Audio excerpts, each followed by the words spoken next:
Hi guys, welcome to our webinar.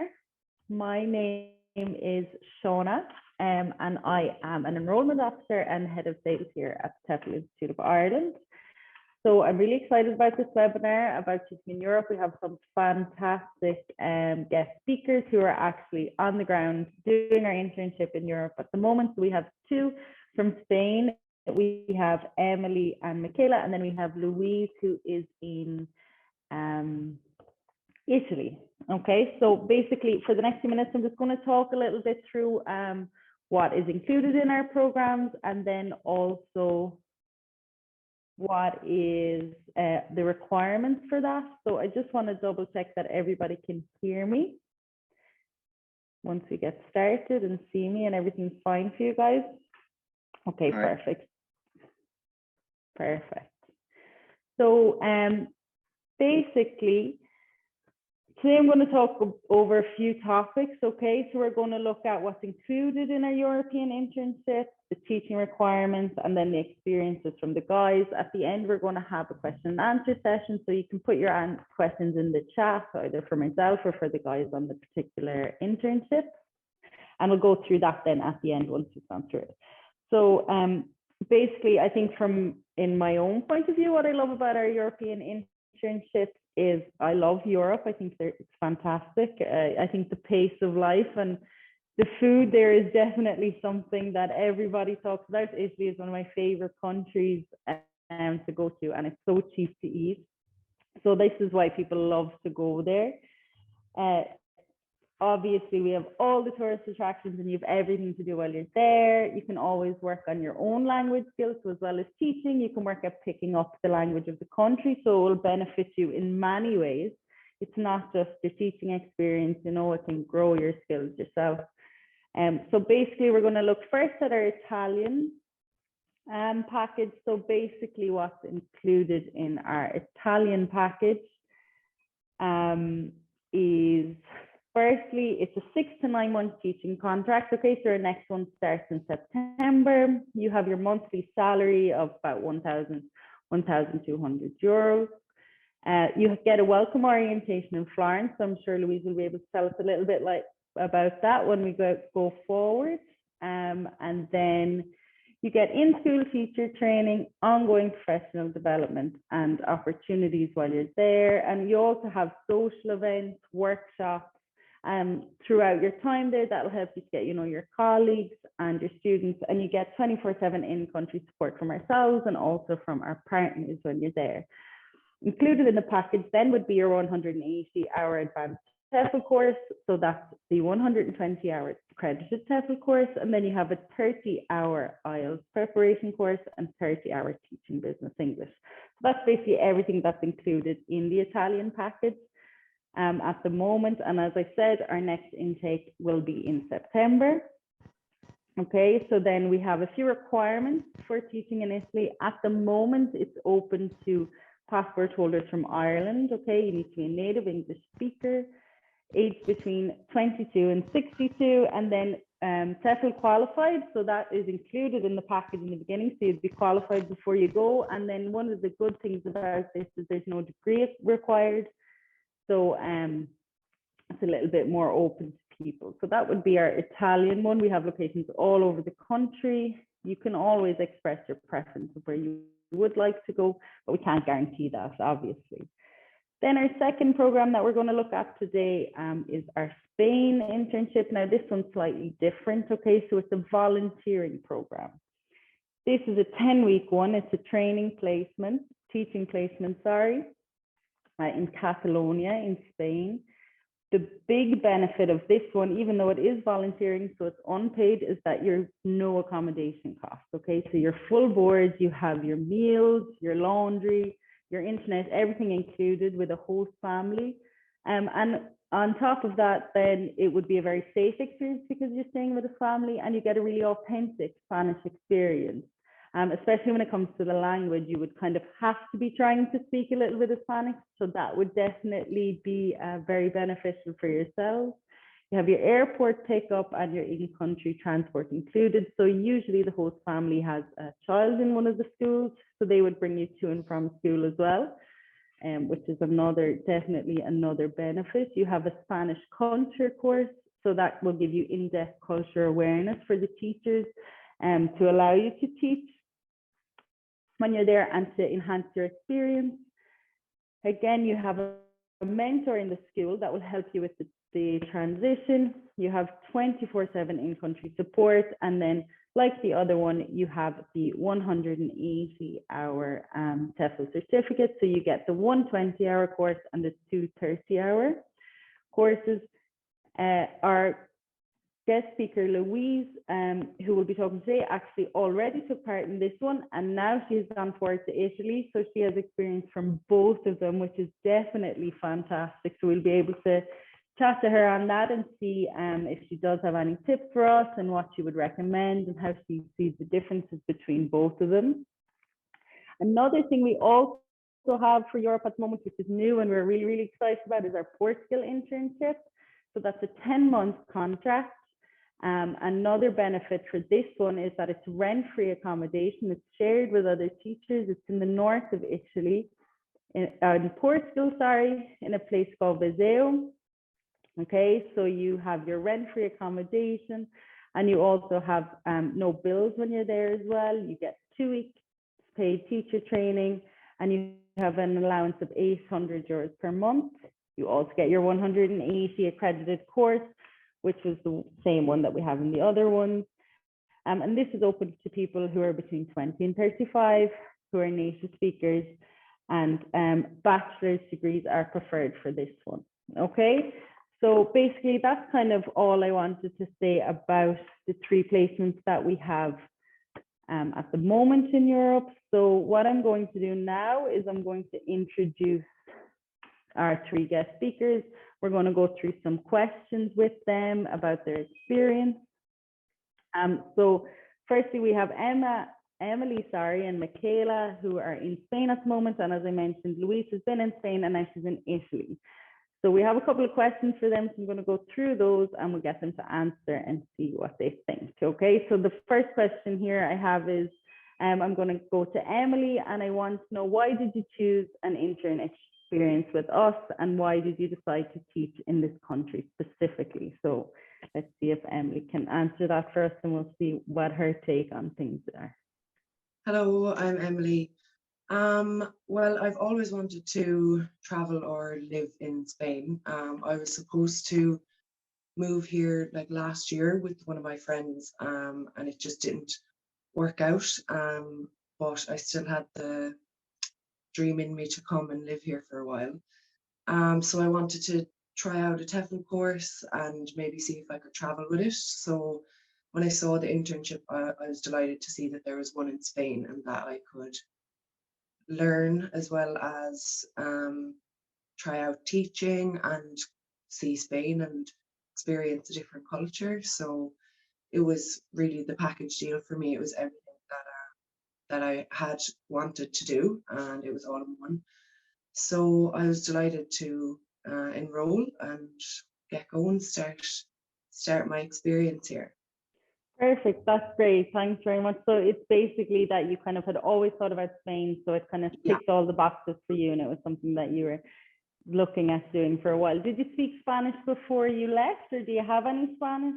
No, I am actually not good with languages, and I still don't have Spanish. I pick up little bits, and everyone is fine about it. Like, they all know I'm the Irish girl here who doesn't speak Catalan, but everyone's lovely, and everyone tries to teach me little things, and you pick up on stuff you need to learn for the shops or for school.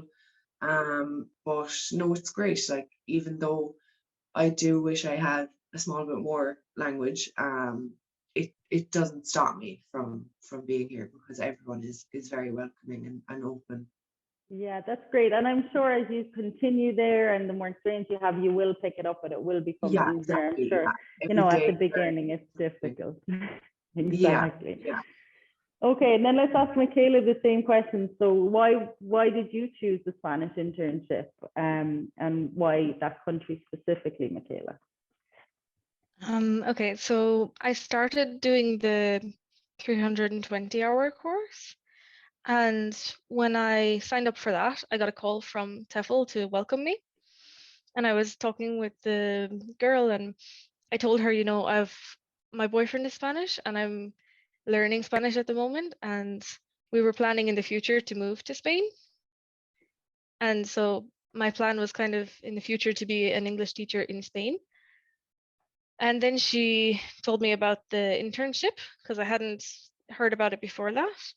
And she sent me some information on it, and I don't know, and I was delighted because it's a great way to practice and I don't know, see what it's Perfect. like Yeah. living in. So it was just the right place at the right time. It was something that you were interested in, and it suited you to go there and get your experience in Spain, where it's somewhere that you had planned to go anyway. Exactly. Perfect, brilliant, thanks. And then for yourself, Louise, what made you decide Italy? Was it because you had such a fantastic experience in Spain and you wanted to continue it? Yeah, I sorry for the breakup there in the video. I think there's a bit of a mix Yeah, there there on the seems video. to be a little bit, but don't worry. Be breaking up. But yeah, I'll if you can hear me okay, brilliant. We'll continue. Yeah, the reason why I went for the Italian internship was actually, Shauna, I found that for me, I finished my master's in NUI Galway, and I was looking for ways to travel. And I actually started with the 3-month Spain internship to see if I'd like English teaching. So it was more like I was putting my toe in the water to see if I'd like it. And I absolutely loved it. And then I went on and did the 6-month placement. Well, I'm doing the 6-month placement at the moment in Italy. And I've traveled a lot around Italy already before. So I found that I always had that love of Italy. And fun fact as well about me is I actually, I know I shouldn't say this, but I put a coin into the Trevi fountain, hoping I'd come back one day. And here I am. Yeah. Oh, wow, that's brilliant. I actually did that myself. I went to Italy when I was in school and I put a coin in there. So hopefully I'll get to go back there someday. I'm sure you will. Yeah. Definitely. Perfect, guys. Listen, thanks very much. So the next thing, I might stay with you, Louise, for this. So how were your first few months of teaching, and what advice would you give new teachers?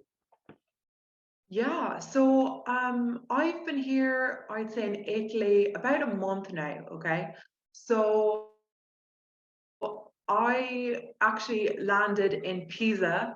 I traveled from, I'm from Sligo in Ireland, so I traveled from right across the country to Ireland, then got a plane from Dublin to Pisa, stayed in Pisa for a few hours of sleep, and then I traveled from Pisa to Florence, which was about 1 hour, and I had 2 days training as a teacher with the school that I'm with, and it was fantastic. It was really good. It really kind of sets you before you kind of go into the classroom, and you actually get to meet other English teachers there as well from Ireland, and it was fantastic. So I'm still friends with them and in touch. So they're dotted all around Italy, so we're planning to meet. So it's really nice.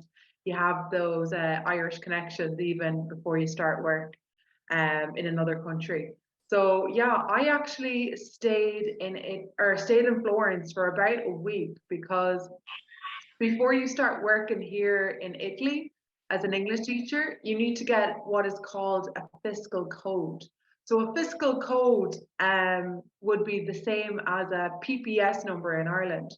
So I could get appointment. My appointment was about a week later. So I decided to actually make a week in Florence, and it was actually really cheap to stay in Florence. I was staying in a beautiful hostel, and it was fantastic. It was great. And Italy is very reasonable as well. So if you haven't traveled here, you'll actually find it a lot cheaper than Ireland, depending on where you go, but you can be really smart with your money here as well. And then I traveled then up to a lovely little small city called Piacenza. So that's where I'm at the moment. And I've been actually here about 3 weeks. So I've been teaching 3 weeks now, and having a great time. So I'm about 1 hour from Milan, so it's a nice little destination, and very close to Parma and Bologna, which is very famous for food in the north of Italy. So yeah, I hope I answered your question. Okay. Yeah, no, you're fine. It's great to have all the information, and I think that's one of the good things about our programs as well, is that you do have your orientation or your group, so you're going with people, you already have those connections when you arrive in country, so that you're not kind of on your own wondering where to start. You have people that you can meet up with or that are in the same position as you. And can I ask you, how would you find your teaching experience different between the Spanish internship and the Italian one? Oh, I think Louise has a little bit of an issue there, so we'll move on and I will go to Michaela next. So can I ask you, how were your first few months of teaching? Did you find it difficult? What advice would you give to new teachers? Okay. Well, I'm on the 5th week now, Yes. and I absolutely love it. It was a little bit difficult at the start, just planning the lessons, and I don't know, but I started to ask the other teachers what they're doing right now in English class and kind of base the topics around that. I have different levels of students, so depending on which class, it was a little bit harder to make plans. Like with the younger kids, I just played lots of games and stuff. But then I had some teenagers and they were harder to deal with because they just didn't really want to talk to me. But I really liked it. So some advice, just maybe ask if you have free time to sit in on an English class with another teacher to see how they do it. I did that and I think it's very helpful. Yeah, I think it's good to see somebody doing it. Maybe it can give you some new ideas, and as we previously mentioned, that you have the group of people that have traveled with you or who are starting, so you do have those connections to ask around and see what people are doing to get new ideas and to have the support. And I think it's good as well that you have you have a range of different types of learners. So you're saying that you have young kids and teenagers, so it's fantastic for your experience going forward. You can decide then which you prefer and which is better for you. Yeah. Yeah, I don't know. It's really great. Fun. And Emily, what would you say for new teachers? How did you find it at the beginning and what advice would you give? I found it really good. Like, I think the initial shock of, first of all, you have just moved to a new country and now you're going into a school, meeting everyone new. Like, it's a big culture shock and shock in general, but everyone was absolutely so welcoming, like welcome you with open arms, and everyone's delighted to have you here. So the mentor really helps you like get settled in the school and shows you around. I found with all the kids, they're just really interested in you more than anything. Like, I showed them presentations about Ireland and they're all amazed. Everyone here loves Ireland, and so it's great for them to get someone over here, like a native Irish person, and they're delighted. And I think that advice would be to just to embrace the time. It flies, and I think, make it fun for the kids. I think sometimes English can be a bit intimidating for the younger kids to learn. They learn a lot of languages here, especially in Catalonia. They have Catalan, Spanish, and English, and sometimes Castellano. So there's a lot for them to learn, and so make English fun. A lot of games and stuff to keep them really entertained and make it encouraging for them, because then they'll be more interested to keep coming and keep going with learning English. Yeah, and I think for yourself as well, the more enjoyable the class can be, then Yeah. the better it'll be for everyone, for you and for the students. Yeah. And then I'm just going to ask you what your typical day would look like. So how? the day goes Um, at school? So my typical day would be I get up about 8 a.m. for school at 9 because I live like 3-minute walk, I would say, away from school. I'm really close. So I have school at 9 a.m. Usually for about 2 hours, maybe an hour or two in the morning, and then I'll get maybe an hour break and then another hour class and then a longer hour and a half break. So you get a lot of breaks in the middle. It's not a very long and strict day. And then I'm back in again at 3 to 5 in the evening for a double class. And it's very like broken up. The classes change. I do English, like all the classes are in English, but I do English class with some of them. Then the others are there's a science class that's taught in English, so I'm in that, and there's an experiments class where they're doing like a murder mystery project, and so I'm luckily getting to do that with the kids in English. So there's all different kind of things that we do in class. And then yeah, my school is done around 5. On a Monday, I tutor a boy privately after school. So he lives a few seconds away from the school. So I walk home with him and do an hour of private tutoring with him. He's in first of SO, like first year, like second year school. So yeah, I really enjoy that.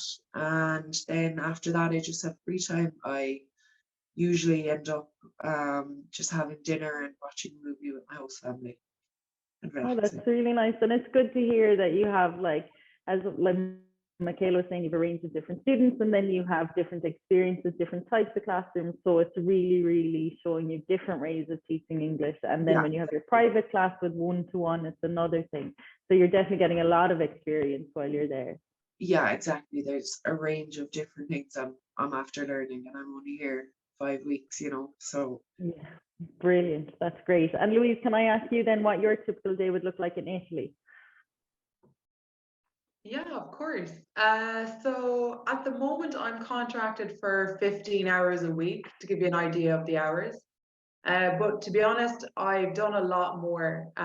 So I've done a lot more hours than that. So usually, the school that I'm in, they're open from 10 in the morning till 9 at night. So I'm actually teaching a range of ages, mostly adults, and a group of teenagers as well at the moment. So yeah, I feel like I've experienced like kids working with kids in Spain and adults in Italy. So it's a really nice kind of mix and match. But yeah, I feel like there's a lot of time to kind of explore and travel. You're off kind of the weekends, maybe the odd Saturday you might be in, but they only work from 9 till 1 on Saturday, so you're pretty much free for the day.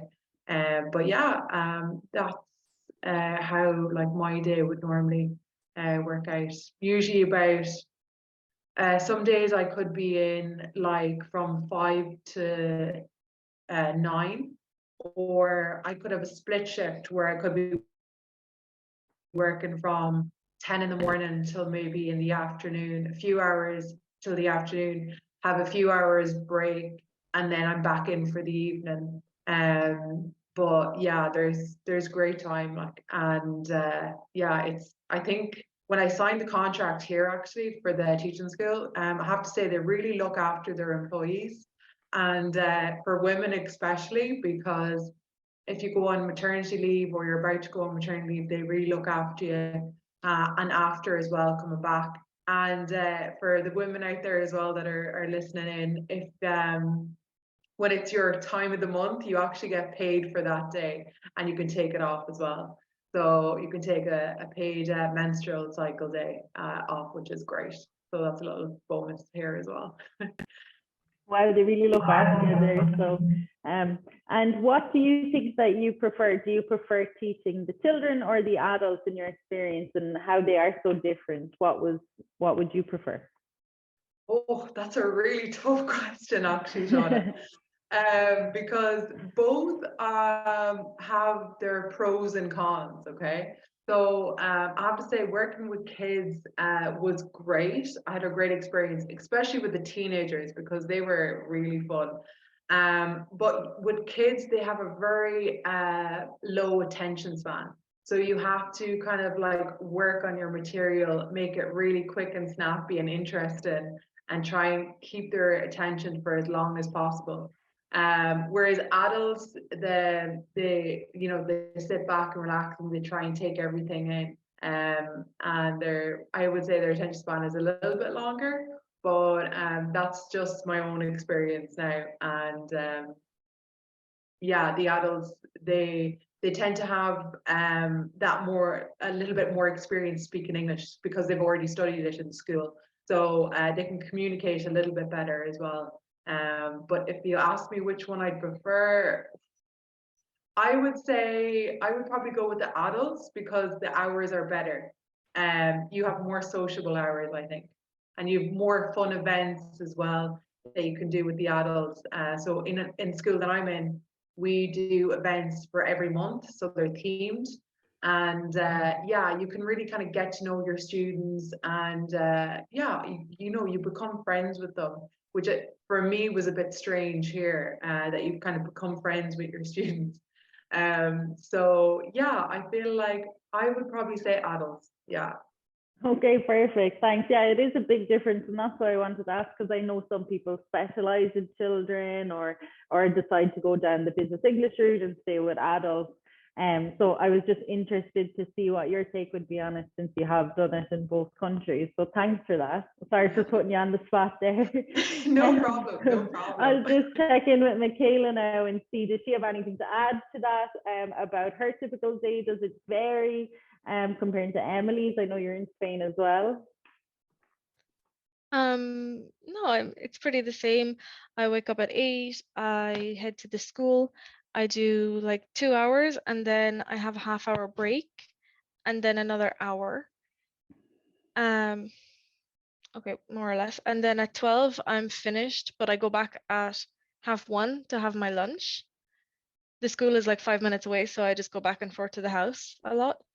Perfect. I go back at like 1:30 for my lunch, and after lunch, usually me and the other teachers go for a coffee, just in a little coffee shop that's close by, until the next class, which I have at 3.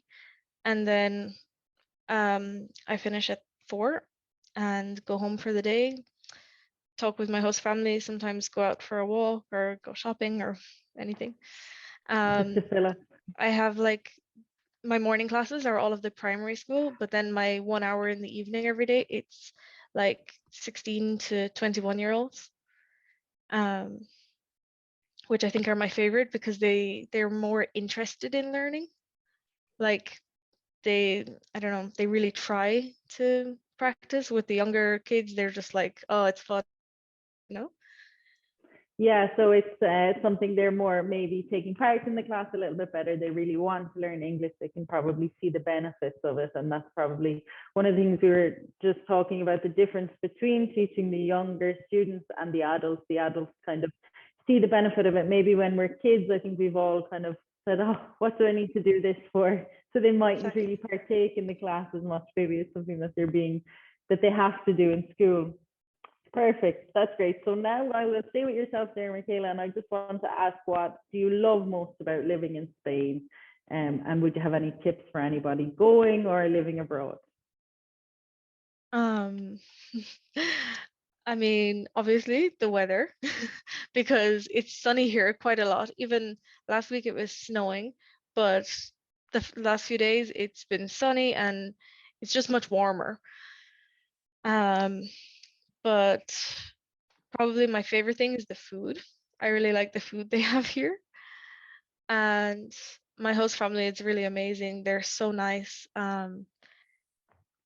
We always do things together. We're like going out for dinner once or twice a week and going for walks together and lots of things. So I really enjoy spending time with them. But I don't know, it's just different way of life.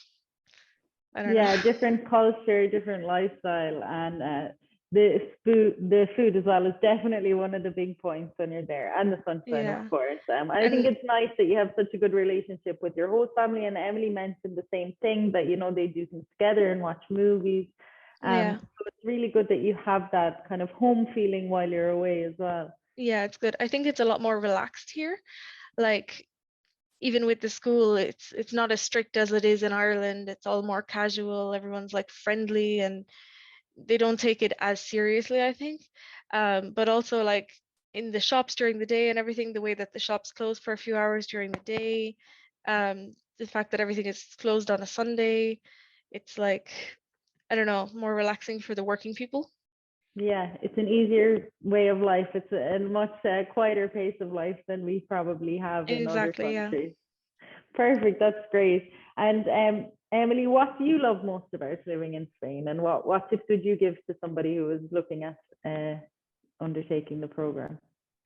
I think like same things that Michaela said with the food, the weather, the culture, like everything is amazing. It's great to get a new experience of a completely different culture to your own. As I said earlier, it is a bit of a culture shock, completely changing. Nowhere like it's nowhere near what Irish people are like. Even the first thing that shocked me was the kisses. Everyone gives them mwah, mwah. And I just was not used to that at all. Being Irish, I was a bit like, oh, but it's just everyone is like that. Everyone's relaxed and everyone hugs and kisses, and it's just lovely. It's a really nice place. And it's the same as McKenna said in school. The teachers are very relaxed with the students. The students are like your niece or your nephew, more than your pupil that you're going to give out to. It's very good close relationships, and especially in the school I'm in, they're in the school from 4 years old, or even some of them are in there as a play school from 4 months old, and they can be there till they're 16. So it's a real community, especially where I live. It's everyone knows everyone, and everyone is very welcoming. My favorite things about living here would just be the scenery. Where I live is in like the vineyards in the wine country. I live in like the Cava capital, and so it's full of vineyards and it's beautiful. I go on walks most days out in them, and they're really nice. And I'm also close to Barcelona. I'm only a 40-minute train, so I love going to Barcelona. My brother lives there, so I go up a few weekends and I get to go out there with him and see a city and explore new places. So yeah, there's lots to enjoy here, definitely. Okay, perfect. That's great. And would you have any tips for anybody who's going? Anything that you think would have helped you before you went? Um, I think just to I think I wasn't prepared enough for. I forget that everyone isn't just like Irish people. I think I was a bit like shocked with the culture, but just not in a bad way. Just the differences, I think I could have been a little bit more prepared. I just didn't really. When you come here on holiday, it's a lot different to coming into a Catalonian town, and you're moving into a community, not just a tourist area. So it is a lot different. But my advice would just be to embrace it all, try all the different things, try all the different food, and if you are living with a host family, to make sure you get out and see some of the sites or some of the historic things with them. We went up to a castle in this town last week, and I saw the sunset from there. It's a historic castle, and it was beautiful. So just to make sure you get to actually experience all the culture over here, as well as getting the teaching. Yeah, I think I have to agree with you. I lived in South America myself, and that whole cultural thing is very, very different to ours. And like when I arrived there, I thought it was such a big shock for me. But it's great then, it really changes your outlook on things and how you Yeah, kind of exactly. approach life afterwards once you live in a different country and you say, God, maybe we can change it up a little bit or take on Yeah, board what other exactly. people do. I think I'll probably go home kissing everyone and have all the I don't know if they'll accept it here Yeah. now. Okay, perfect. And then finally, Louise, what do you love most about Italy, and what tips would you give to anybody who is considering? Oh, that's a really difficult question because I could give 1,000 answers as to why I like Italy so much and tips. I do see two questions that came there in the chat. One from Jackie there about lesson plans. I was going to help her there on that question. The lesson plans that you give as well, here at the school that I'm with, you get your lesson plans all prepared. So you don't have to do anything, you just have to revise them. And the one in Spain, you have to, my experience in the school that I was in, I had to create my own lesson plans. So I come from a media background, so I did a lot of media work there. So I hope that answers your question. And there's one there as well about the age and monthly wage of cost of living. So yeah, there's you can teach at any age from what I see in my experience.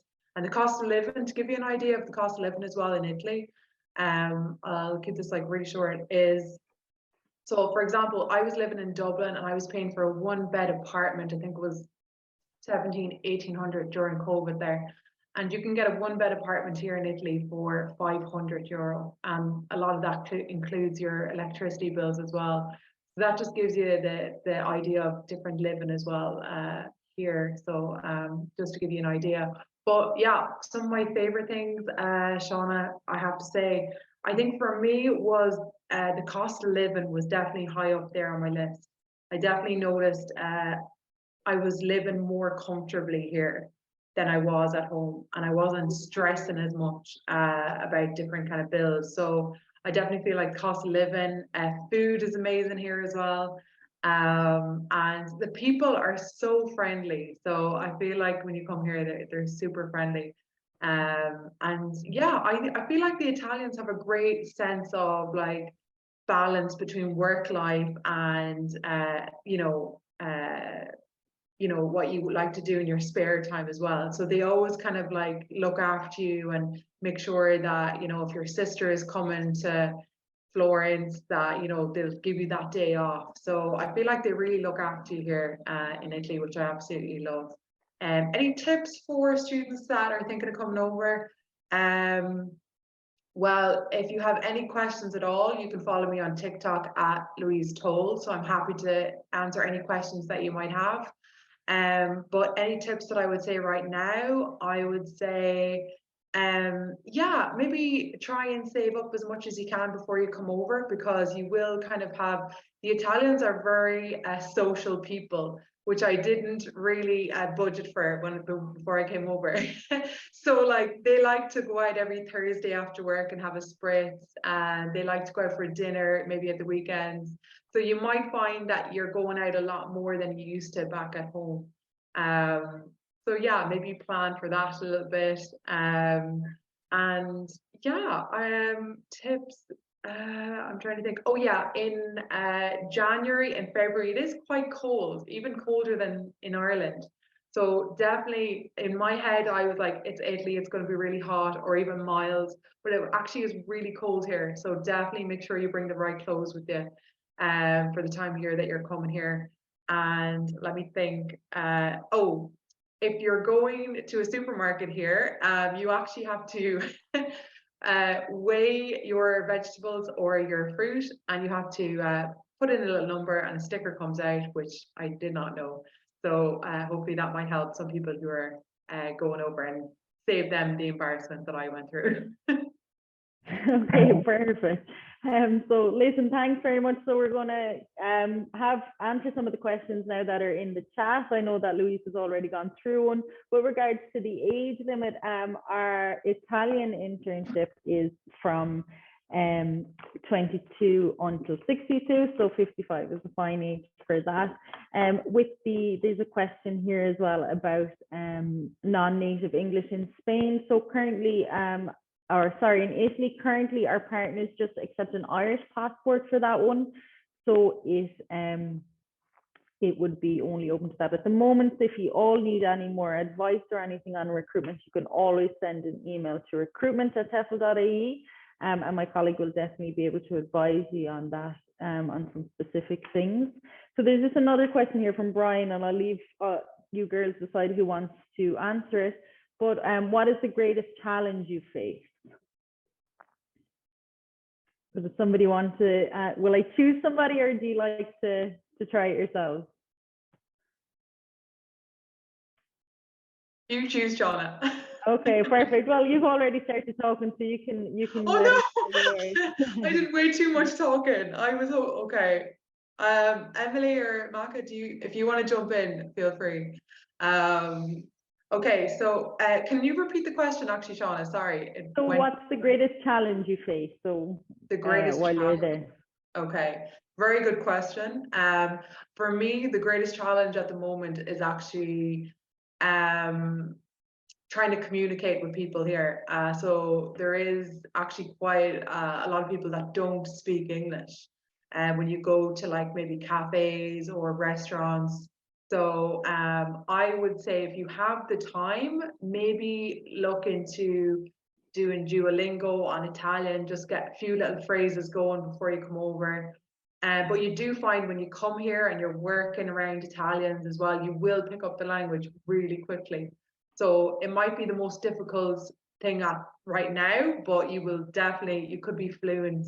You actually can learn Italian, I've heard, in 33 weeks and be completely fluent. So it is possible. And yeah, I think that's, for me at the moment, it's the most difficult. I'm learning the language at the moment, so it's a little bit of a barrier, but I hope that helps. No, perfect. That's great. And we'll come back to you in 33 weeks and see how your Italian is, to see if you can. do test me. Great. And what about you, Michaela? What would you say is your greatest challenge while you're there? Do you think it would be the language as well? Yeah, I'd say the language. I mean, going into shops and stuff can sometimes be a little bit awkward, trying to find exactly what you're looking for, because the things are very different. But mostly ordering food in a restaurant, because I can never read anything on the menu. And I don't know, sometimes I'm there with my phone trying to translate everything, and it takes a really long time, and they're like waiting for me to order. I don't know. So it seems like the language seems to be the biggest challenge, but hopefully once you all are there, you will pick it up. I myself picked up Portuguese living in Brazil, and I speak it fluently now, and I went there without anything. So it is possible. And I'm sure you all will be fine with that. And we always have Duolingo and all of those kind of things now. So they definitely